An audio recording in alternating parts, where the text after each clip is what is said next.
Hi, I'm James, and welcome to another installment of the Inner Athlete Training Podcast. Today we have Dr. Joseph Camisa. How you doing? Dr. Joseph Camisa will be discussing everything we need to know about the lower back. So, welcome to the program. Great to be here. Joe and I go back. We've known each other for a little while. Why don't you give your background a little bit? Well, I'm a physical therapist. Before I was a physical therapist, I did some personal training, strength coach. I've been working with the Parisi Speed School for a while, and that's how James and I met. Just coaching on injury prevention skills and new research, new training research and performance training. A lot of time, well, all the time, the same principles that prevent injury also enhance performance. So I got into a lot of the biomechanics of things after I had my own injury, and that led me down to check into Dr. Stuart McGill's research, and then I just kept diving deeper and deeper into that. And from McGill, I was led to other people's work, like Chris Powers and Shirley Sarman. Of all the people you mentioned, elaborate a little bit more on Stuart McGill, because his name seems to be the most prominent in the lower back arena. Well, Stuart McGill, he's a PhD in spine biomechanics. Wow. So he's not an MD, he's not a therapist, he's not a chiropractor. He started with research. And if you ask him his story, he'll tell you that he never even planned on going to college. He was actually going to be a plumber. And then he's got a whole, pretty interesting story of how he ended up going to college just to play sports, and he ended up, falling in love with, physics and levers and mechanics, and then he ended up taking a PhD program in spine biomechanics. So he started doing research in the lab in around 1985, which was the year I was born,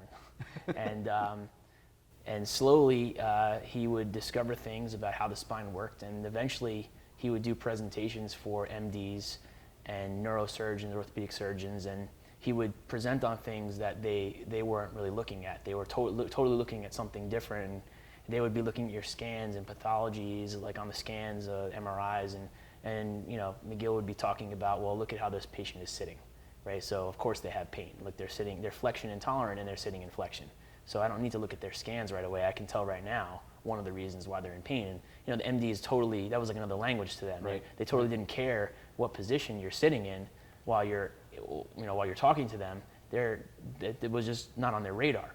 So then right away, they would ask McGill to see patients with them, and he would say no, and then eventually he said yes, and he realized right away that he was pretty comfortable with it, and that's how it started with him. And then he started seeing patients and doing more and more questions. So every time he would do a course, and people like me would take the course and ask him a question, he wouldn't know the answer, and that would be the next research study to figure out the answer. So he's been doing that since 1985, and you were the first. Explain how you were the first American to go through his certification program. Right. So he didn't have a certification program for a long time because he was a professor at the university, but I had been studying his stuff for I guess 8 years at that time already, and just picking his brain, annoying the crap out of him, just asking him. I'd take the courses over and over again and be like, you again? Then we became friends, and he finally, when he left the university, he was able to create a certification. But he doesn't really like a lot of these certifications out there where you take the test one time and then you forget everything you know and you're still certified. He wanted to make it. He also didn't want it just to be written test. He wanted to have some sort of a practical part of it. So when he left the university, him and his daughter, they revamped his company, and I guess they created this certification, and they reached out to me to take it. I think maybe a lot of people weren't passing the test. I don't know, but they reached out to me to take it. They thought I'd be a good candidate, so I did. And I didn't even realize it after I passed that I was the first one in America to get it. Now there's a few people. I'm not the only one, but I was the first one, which was pretty cool. Congratulations. Thank you. And let's talk about the lower back. And the one thing is that I found as an athlete that was so frustrating about the lower back is you can have a lower body injury and just keep training your upper body. You can have an upper body injury and still run, walk, or jog, or do whatever. It's that stupid lower back right in the middle. Like if that thing was out of commission, you were out of commission completely. Yep. So explain to us, walk us through it. Like, what is it? Like, what constitutes the actual anatomy of the lower back? Like, what are we most concerned about when we talk about the lower back?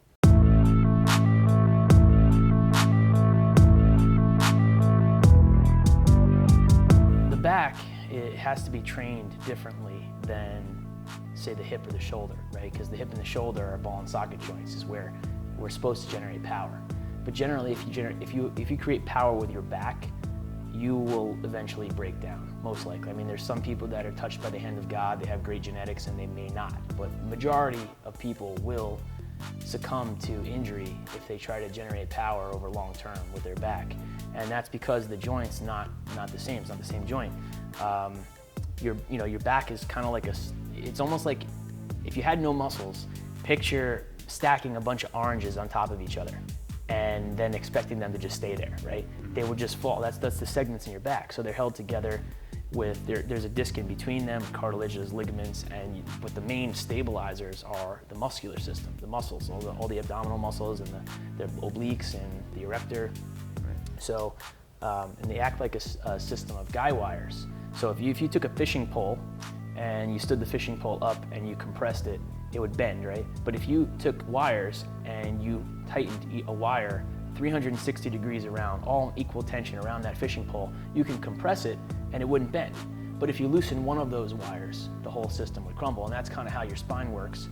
All the muscles have to be taught at the right tension, coordinated with each other, because there's no one muscle that is, more important than any other. So in physical therapy for a long time, they thought transverse abdominis was really important, and they would do things to draw in your abdominals to activate the transverse abdominis. There's a trainer in the 90s that was driven into our head. Right, and Shirley Sarman was really big into that, and all of her textbooks still say that. Although I've met Shirley Sarman in person, and someone asked her about that, and she says that Dr. McGill proved her wrong.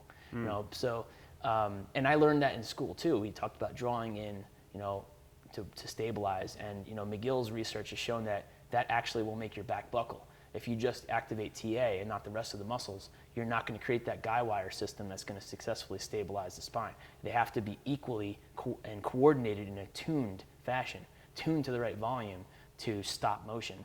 But are you hurting yourself by drawing in?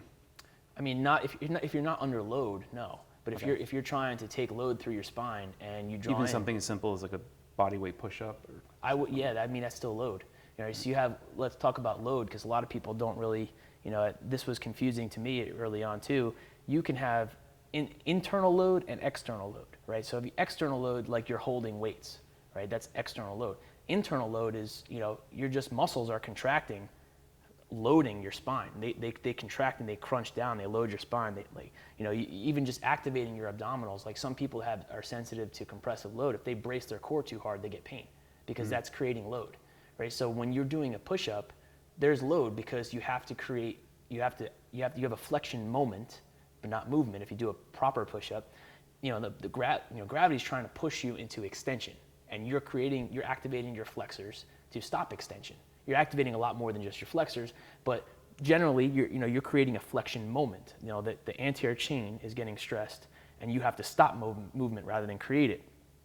That takes load. That means you're activating muscles. Whenever you're activating muscles, you're creating load.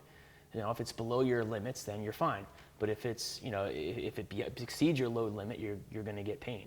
So if you do a push-up and you draw in, and you're under load, you're not putting your back in the best situation to deal with that load.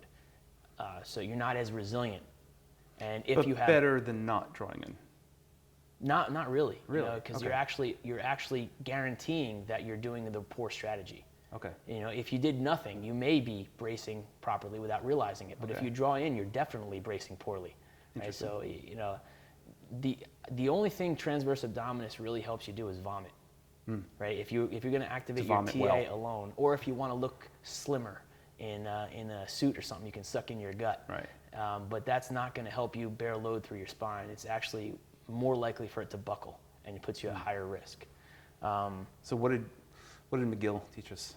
So if you look at the spine, I have a hold it spine here. right toward the middle of the camera so I can punch in on that later. So if you could zoom in, I don't know if you can see it, but if you look at the disc here, there's striations in the disc, and they are oriented 45 degrees on each other. And they follow the rule of fabric.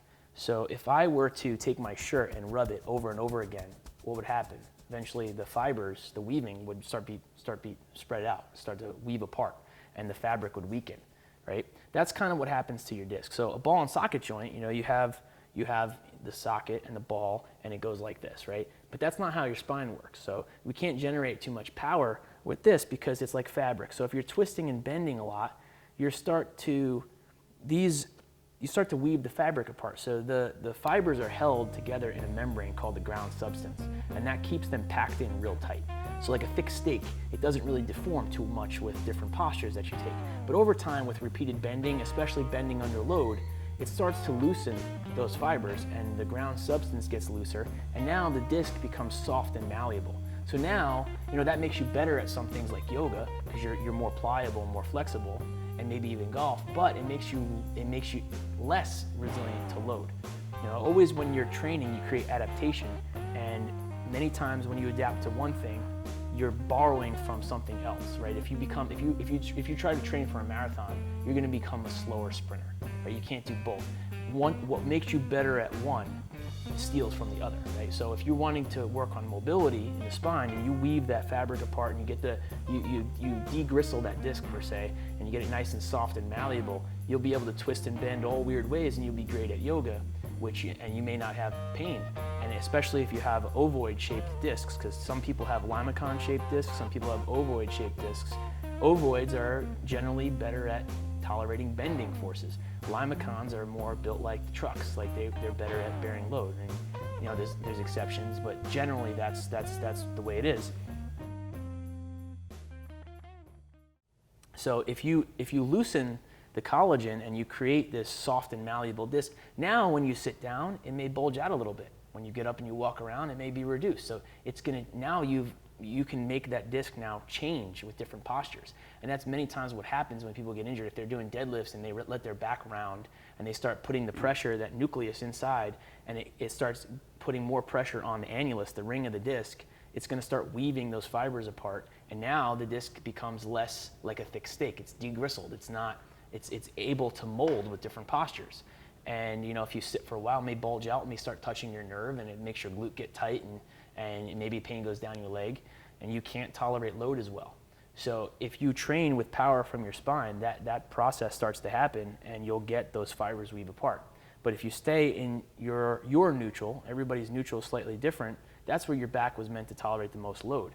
And if you create that guy wire system and stabilize, and you move about the hips and shoulders and generate your power there, you won't start weaving apart those fibers. Other things can go wrong if you have too much compressive load. You can get, other compressive load injuries, but you won't. You'll be much less likely to loosen the collagen of the disc, and you'll be more resilient to changing positions, and be more resilient to load. Explain the physics of the structure of the curve in the spine. Why that's so like the Roman important. arch, they figured out that they could tolerate more weight, more load when they had that arch, and the spine works the same way. You have the cervical spine that has a lordotic curve, slight extension curve. So it's concave, right? And then you have a convex in the thoracic, and then it goes back concave again in the lumbar, and then you have convex in the sacrum. And so that was designed to make us be able to bear more load. And the spine's real goal is to be able to transmit power from the hips to the shoulders with a stiff core. It was your foundation. All right, so let's review that one more time. So anatomically and functionally speaking, the spine's main goal is? The spine's main goal is to be able to take power and transmit it from the hips through the spine into the shoulder to throw or chop wood, things like that, throw a punch. Right. If you allow your spine to move during some of those tasks, you get an energy leak and you're losing power. The power doesn't flow as well, it's lost in the spine. So the stiffer you are, the better you have that guy wire system. This has to be your foundation, your pontum fixum, your fixed point. So if your foundation of your house was flexible, what would happen, right? Your house would fall to the ground. Right? So you can't throw a punch or a kick successfully unless you have a strong anchor point, right? Because if I were to flex my hip like I was throwing a knee, and and I had a stable core, then I could make sure that my femur is brought towards my spine, have more power that way. But if I had a loose core or a weak core, my spine would be pulled towards my femur, right? And I would lose energy. And so it would be the proximal part coming towards the distal, and that would create a rotation in my spine, stressing the disc, but also I'm losing power, right? I'm collapsing on myself. Versus if I anchored that down and 100% of that power came from the hip, and it was locked down here. So you can't, having a loose core is like shooting a cannon out of a canoe. There's no stability. Versus that cannon on a block of cement, and all that power is projected forward. Or if you ever see a sprinter, some of the best sprinters, you look at their core and they're solid. There's zero movement in their pelvis because every time they hit the ground, they're punching the ground and all that power is propelling their body forward. If they had a loose core, when they hit the ground would hit them back, and they would maybe get a hip drop. You'd see their pelvis buckle, and they wouldn't be propelled as far because they're getting that blowback into the system. And that's not only creating injury mechanism, but it's making them a worse athlete. They're not as powerful. They're not going to be as fast. If you're throwing a ball, you're throwing a pitch, if a lot of the power comes from your hip, but you don't want to throw the ball too much with your spine. You're trying to transfer that power from the hip through a stiff core, through the spine, into you're going to get some thoracic motion, but and actually the thoracic spine was meant to move. The lumbar spine was not so much, under load anyway. Right. And you're going to transmit that power to your shoulder to throw a faster fastball. Vladimir Janda figured this out, and many other people have talked about this, Gray Cook and McGill, is that your joints, they were actually designed to alternate mobility, stability, right? So every joint has to have a blend of both mobility and stability, but some joints are primarily mobility joints and some are stability joints. So your foot is a stability joint. You need a stiff, stable foot. Your ankle is a mobility joint, right? The knee, stability. The hip, mobility. Lumbar spine, stability. Thoracic, mobility. Scapula, stability. Glenohumeral, shoulder, mobility. Neck, stability. So if one joint assumes the alternate role, it starts to mess up the above and below in the kinetic chain. Now, your body is smart and it's going to make you compensate. You're not going to just live in a bubble. So if you can't move from a certain joint because it's stiff, then your body's going to figure out how to move, and it's going to pull some motion from another either above or below. So say for example, exactly, right?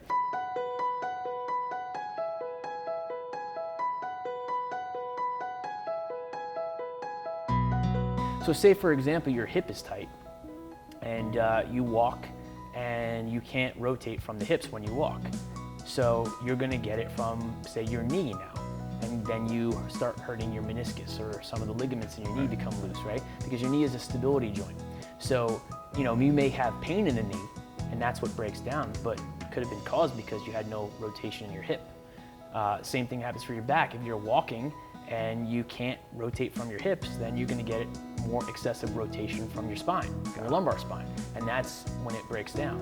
So a lot of times I see people with different injuries have different problems manifested. So I might see somebody with ankle pain, knee pain, back pain, and many of them have stiff hips or weak hips, because the hips need to be strong and stable. So a lot of times I'll use similar exercises to achieve goals, because the same problem, same impairment can manifest in injuries in different ways. If somebody has a weak hip, weak glutes, and when they walk, when they run, they get a hip drop, and their knee buckles into valgus because their pelvis wasn't stable enough, they didn't have a stable core, that can become an ACL tear. That can become, you can roll your ankle like that, or you can hurt your back, right? Same problem, 3 different injuries in different people. So generally, there's a blueprint of how the body's supposed to work. Some joints, they need to have more mobility, and some joints should have more stability, under load, right? Every joint has to have a blend of both. Like, you're supposed to be able to move your back. That's actually what, it can give it nutrition and nourishment, but not under load. We weren't meant to use our lumbar spine to take load. That's what our hips are for, and our shoulders. Right. Thoracic spine should be able to move a little bit under load, but not the lumbar. And that's why the common wisdom always is lift with your legs.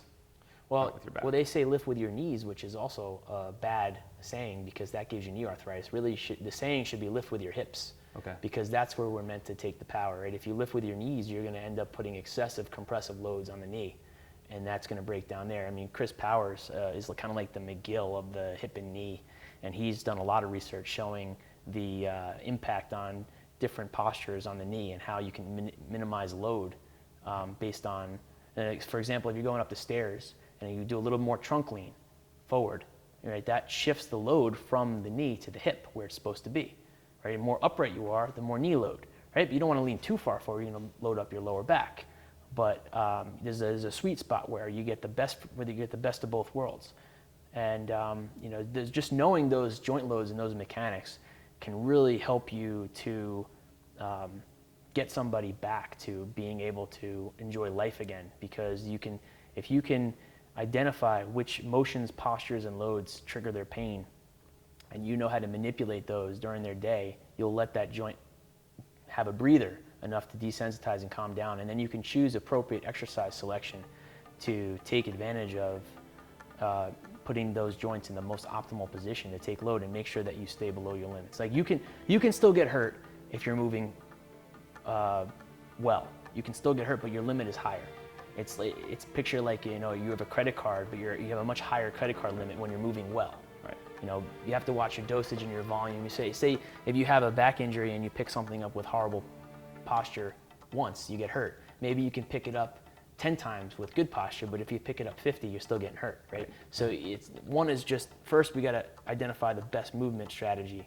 Then what's the dosage? What's the volume? How many days should you take off before you do that activity again? Right. Because you're every time you create exposure, you're trying to elicit adaptation. And so you create trauma when you work out, and then you rest and you eat and you sleep and you grow, right? But then if you do another exposure before the previous exposure finished healing, you're going to add trauma to trauma, and that's when you can get macro trauma instead of micro trauma, right. And you end up getting injured that way. So it's the paramount is one, you have to have good form, good posture, good mobility, and that will make you less likely to reach your limits in the tipping point.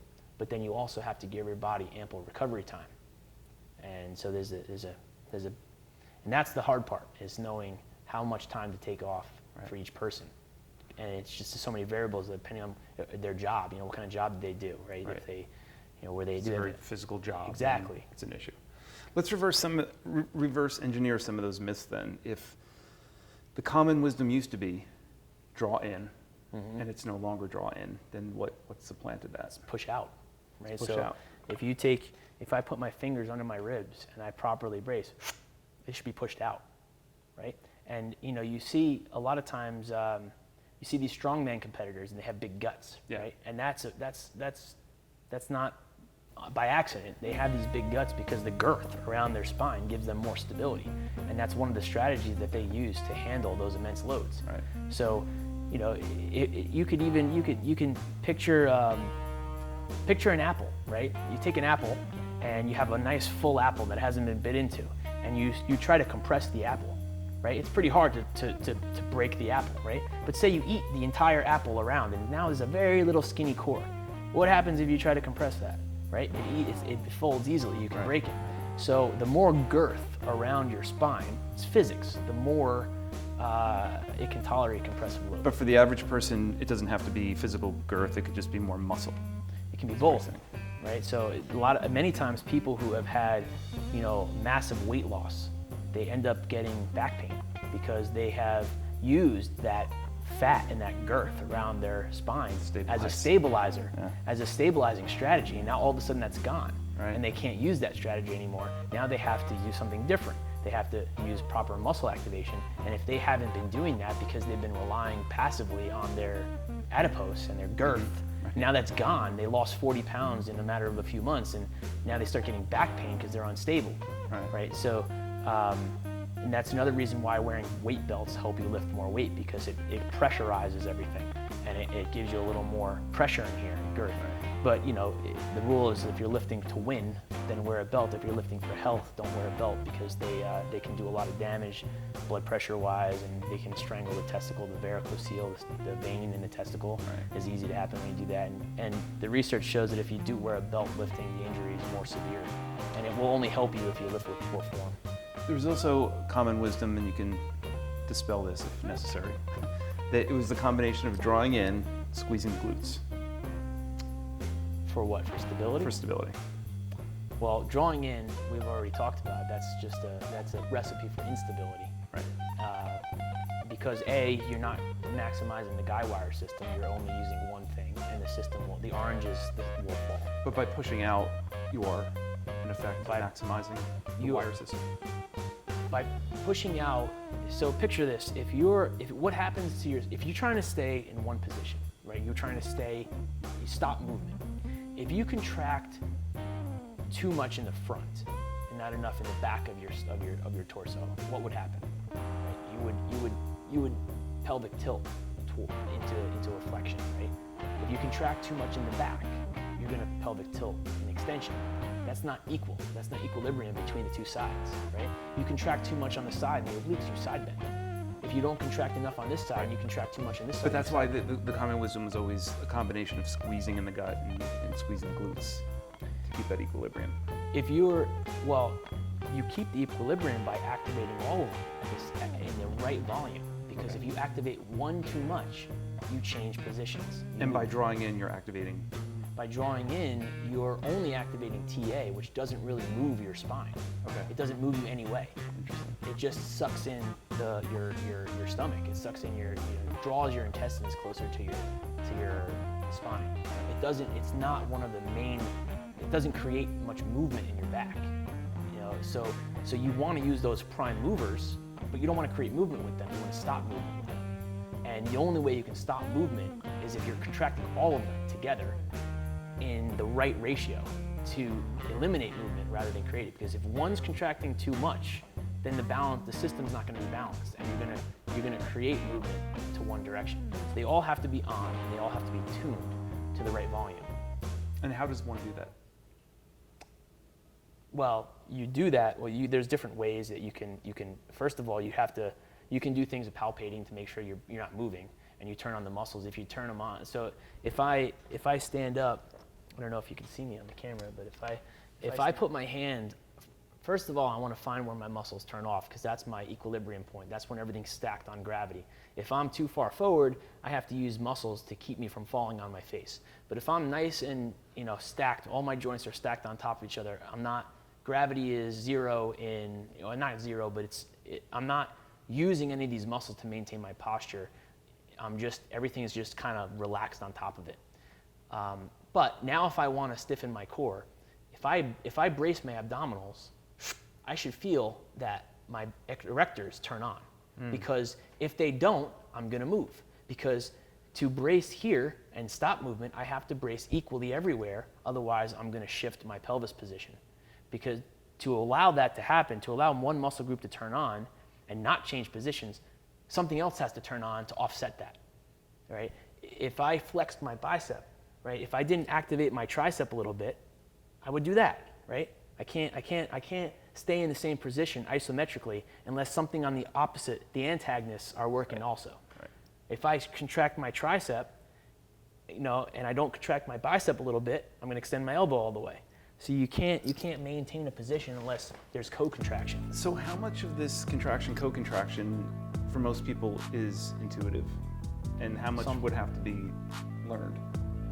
That answer is it depends, right? You have some people who are naturally gifted athletes and they know how to move, and you don't have to tell them anything; they just do it. Right. But some people who are horrible, they're motor morons, and you have to work very, very hard to get them to move well.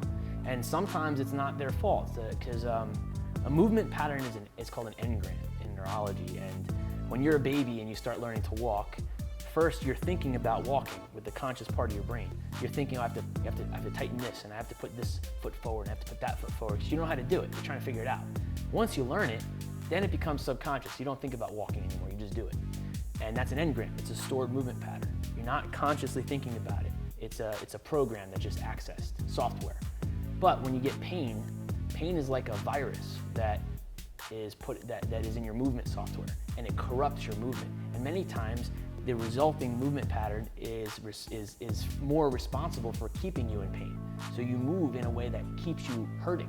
And sometimes that's not even your fault. You don't realize you're doing it because the pain created that movement pattern for you. And it's weird why many times people's pain actually creates a movement pattern that puts them in more pain, and they don't realize it. And And that they need to be broken out of that pattern. They need to be educated about, first you have to identify in a good assessment, what are the provocative positions, what positions, motions, and postures, motions, and types of load are triggering the pain.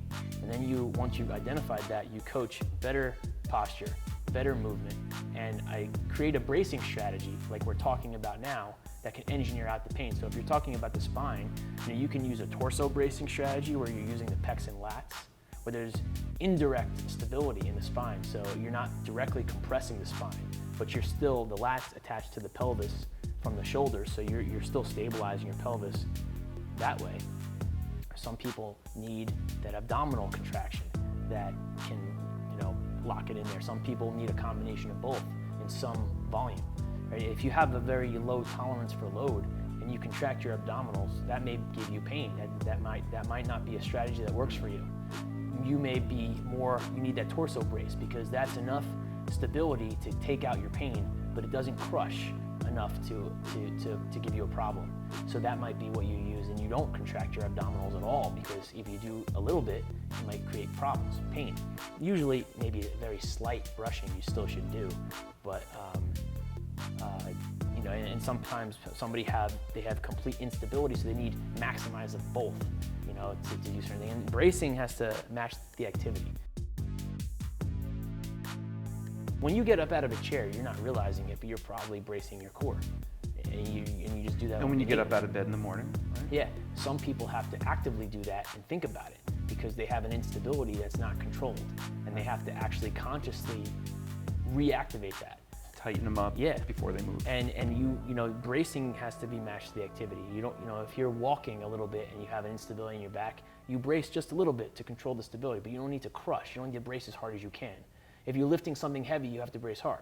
But if you have load intolerance, you shouldn't be lifting heavy, because even if you do that with good form, you probably would get pain because it's exceeding your load tolerance.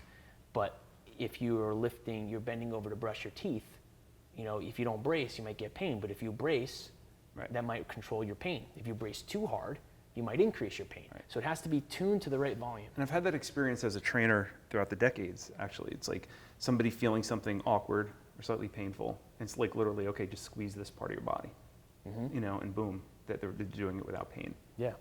So it's about, when you think about it like a stiffness of spring. And sometimes I've had people, old school clinicians think, oh, the word stiffening, they get afraid of that word. Like, oh, I don't want anything stiff. Everything's too stiff, Right. But stiffness in the right place is essential.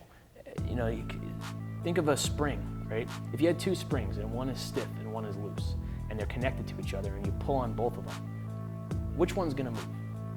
The loose one, right? So if my core is the loose spring and my hips are the stiff spring, what am I gonna move from when I walk and when I run and when I squat? The loose one. I'm gonna move from my back, because that's the loose spring. And that's pathological, that's not good, right? It makes you less able to perform, it makes you less powerful, but it also sets you up for injury, because it's, now, if you're a couch potato and you don't do anything, you may not have enough exposure to get injury. But the more performance you try to pull from your body, the closer to that blueprint perfect you have to be, because that's gonna give you the most tolerance to load with the least chance that you're gonna break down. You can still break down, but it's just less likely if you're in that optimal position for each joint. And for me, knowing about the spine really helped me treat every joint in the body, because you can't get away from the spine, like you said earlier. When you get a back injury, you can't just train your legs and leave your back at home, right? You can't train your shoulders and you're like, I'm not gonna you use your back for everything. It's the linkage. Yeah. It's linking the upper body to the lower body, so it's involved in everything you do. But because of that, it's important in every joint, right? So if you have a knee injury, you need to know how the spine works and stabilize the core. Because if I don't have a stable pelvis, then I'm not gonna be able to successfully improve my knee function. Because if I'm gonna make a cut and I don't have strong hips and a stable core, then my knee's gonna roll out and I'm just gonna have more instability in the knee. If the ankle, right? You need to have a stiff, strong foot, a mobile ankle, but you have to have strong hips to make sure that your ankle doesn't take that, doesn't roll excessively. And to have a stable hip, you have to have a stable core because that's the anchor point. So if you don't have a strong anchor point foundation, everything below is going to be compromised. Right. And if you don't have a strong anchor point here, everything above, like if you throw a ball and you don't have a stiff core, if you're getting all the motion from your lower back when you throw, then your upper back gets stiff. Then you don't have enough thoracic motion. Now you need thoracic motion to raise your arm overhead. If you're an electrician and you're doing a lot of overhead stuff and you start getting impingement in your shoulder and you start getting shoulder pain, some of that could be from lack of thoracic motion.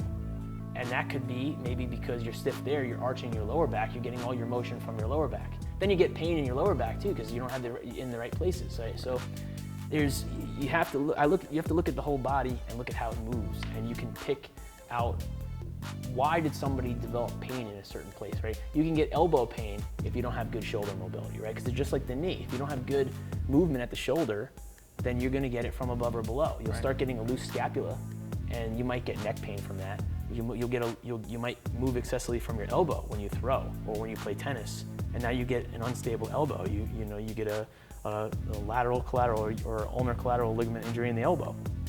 You get tennis elbow or golfer's elbow or something like that. But you have to look at the kinetic chain and where were the deficiencies in the linkage, and what's the function of this joint for this sport, and is it living up to par? Is it performing its function, or is it taking a break, and are you calling upon a different joint to do that? Okay, so let's just take a general sample of the population, let's say between 30 and 50. Okay. What can they be doing now, whether they have an active job or a sedentary job?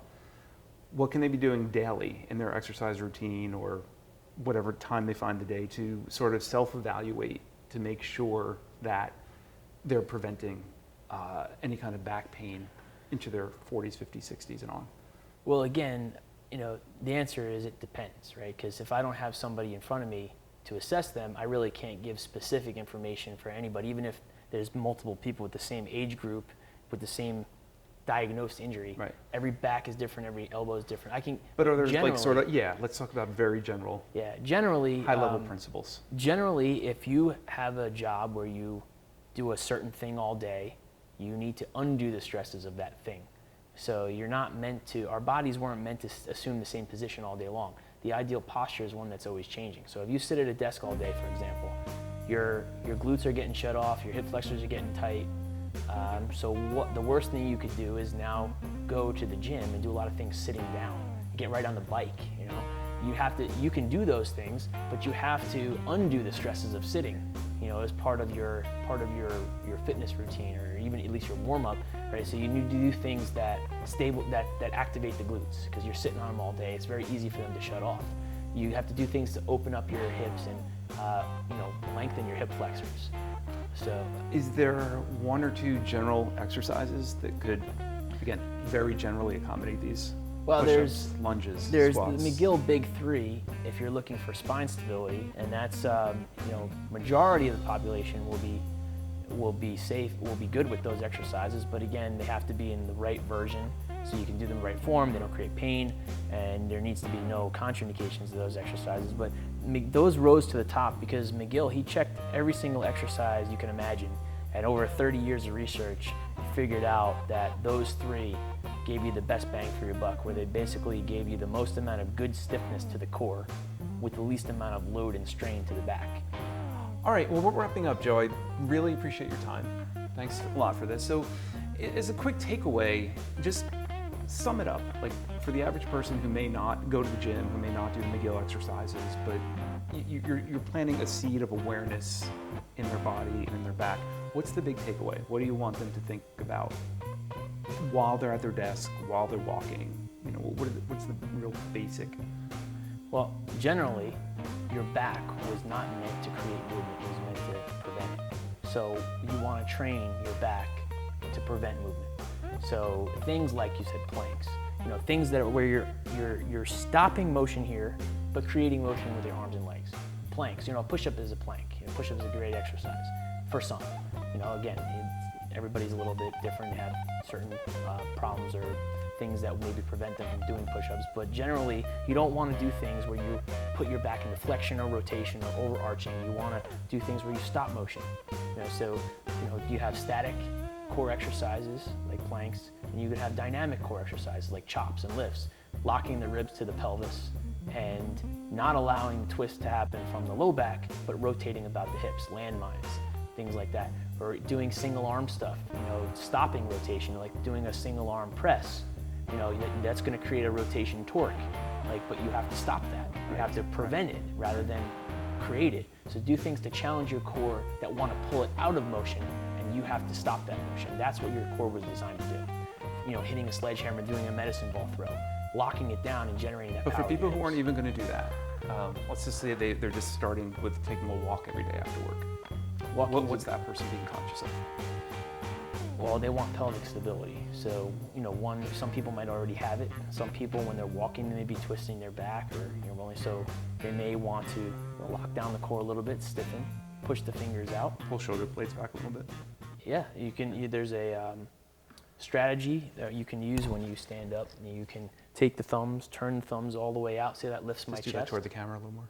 There you go. Right. So if I take my thumbs and I turn my thumbs all the way out, see, that lifts my chest. Pull that down, sniff some air, and keep that tight. Now I'm going to shake my arms loose. Now my posture is corrected. Right. I may want to work on my brace here. Push my fingers out. I may think, okay, let me keep this all level. I'm going to make sure that I can move my hips independent of losing all this, and then march a little bit, and when we're ready to go, I'm going to walk, maintaining all this pelvic stability. Okay. There's about 9 different movement patterns in life, depending on how you classify them. There's the debate over what's the squat versus the deadlift, but if you want to call those 2 different things, you have nine different patterns, right? You have a push, a pull, a carry or a gate, a hinge/lift, a squat, a lunge, a single leg or a balance, an anti-twist, and an isolated movement like a bicep curl. Everything you see in life is either one or a combination of those movements. So what you want to do is you want to train all of those movements, and you want to train stability in those movement patterns. Everybody's different, so you're going to have different starting levels and different loads and everything. But in all of those movement patterns, what should be the common denominator is a stable core that's not moving, and moving about the hips and shoulders. So work on lunging, but lock that pelvis down. Don't allow a hip drop. Right? Don't allow yourself to shoot the hip out to the side. Work on squatting, but squat with a neutral spine. Don't go down too low where you get a butt wink.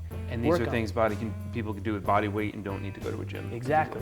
And you can do it unloaded, and then you can add load. And you can, if you know how to squat properly, then you do different versions of the squat. You can do it with sandbags, kettlebells. Right? There's a little bit difference in the technique, but a lot of the principles are the same. And you push and pull. Don't push and pull, moving your back. Lock it down. And there's more to it than this. You can get into nitty-gritty of it, but that's the basics. Like everything we do in life is one of those patterns. So yeah, walk. That's a gait pattern. Walk, and once you get locked down and solid with that, now hold some weight. Do a farmer's walk. Do a suitcase carry. It was an asymmetric load, which is really functional and really helps stabilize core. Get a kettlebell and do a bottoms-up kettlebell carry, like our logo. Right. Right. That's a great exercise for the rotator cuff, for the core, for the hip. Get the whole body in that. Yeah.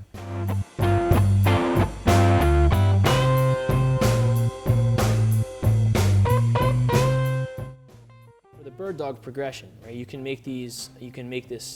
regress this, or you can progress it. You can make it very difficult. So the first thing is you want to find that sweet spot, that neutral spine. So you go all the way up into arch and then slightly out of it and get that equilibrium point. Now it's like you want to imagine you have a hot cup of coffee on your back and you don't want to spill it. So sometimes if somebody's in a lot of pain, this may be all they can take. I took one hand away, but I had to control all that rotation here. And the rector, spinae, and multifidi they get active, and this might be what only somebody can do without pain. So that's where we start. We may be able to then graduate to a leg sweep, and that's it. If they do more than that, they get pain. But eventually we want to get all the way out, and we want to get here. And this is the bird dog, and you're just locking this down. You're going to hold this for 10 seconds or 15, 10 to 15 seconds. Any longer than that, you're likely to cramp. But if you have no pain, you can hold it as long as you want. And then you will sweep the floor with the arm and leg on the way back to relax the hip and shoulder, but stay tight in the core. that allows a little bit of blood flow to come back to the muscles so they don't cramp. So normally I do all the reps on one side, and then we'll go to the other side. Here, if you're in pain, you can start with a very low volume. Maybe you do 3 sets of 2, and you build it up from there with a Russian descending pyramid. So then you do 4, 2, 2, and then 6, 4, 2. This way, if I said do 12 and you got pain, then you break it up into multiple sets. You don't go to fatigue, you don't get failure, and you stay below that pain dosage. Another progression for the bird dog is when you get this one down pat, then you can draw squares with your shoulders and hip. So out, up, all without letting your back move. Now we're going to get different compartments of the obliques, of different compartments of the erectors and the multifidi, and you're going to get a little QL in there too. Come down, maybe 4 to 5 squares per rep. And then you can put wrist and ankle weights on and do an explosive pop. It's the highest level. Pop, right? Pop, pop, all without letting anything move. All right, so the other one in the series would be the side plank. The side plank, we can do it on the wall if somebody is that, in that much pain, or we can start on the knees like this. And notice how I got in and out of the side plank. I didn't do a side crunch. I did a squat, hip hinge. So this way, I never changed the position of my spine. Always stayed in this nice, neutral, protected position, and I just did a hip hinge to get in and out. When I get a little bit better, I can come to here, and the same thing. After I'm done, I squat back, and then I go up forward. Then we can progress to the tilting side plank, where we lock the ribs to the pelvis, rotate at the hips and shoulder, right? And now I'm gonna get different compartments of the obliques. And finally, we can go all the way to the full roll. And you can add a little rotation here, rotate back. And then we can do this explosive if you want it when you're an athlete, right? And you work on just a slow touch and explode up. And finally, in the 3, we can do the McGill curl up. Notice how I got on the floor. I started to get on with neutral spine because your back is like a debit card. Every good movement you do, you put money in the account. And every bad movement you do, you make a deduction. So it matters how you get on the floor. It matters how you brush your teeth, how you pick stuff up. You won't really have any money left over in your back account for fun training if you waste it all during the day with these different daily tasks and you have to maintain that good position. So here I'm going to do the pre-brace, but some people might not be able to tolerate that. So stiffen, push the tongue to the roof of your mouth, bite down, tuck the chin, elbows up, and you're just holding it. Tightening.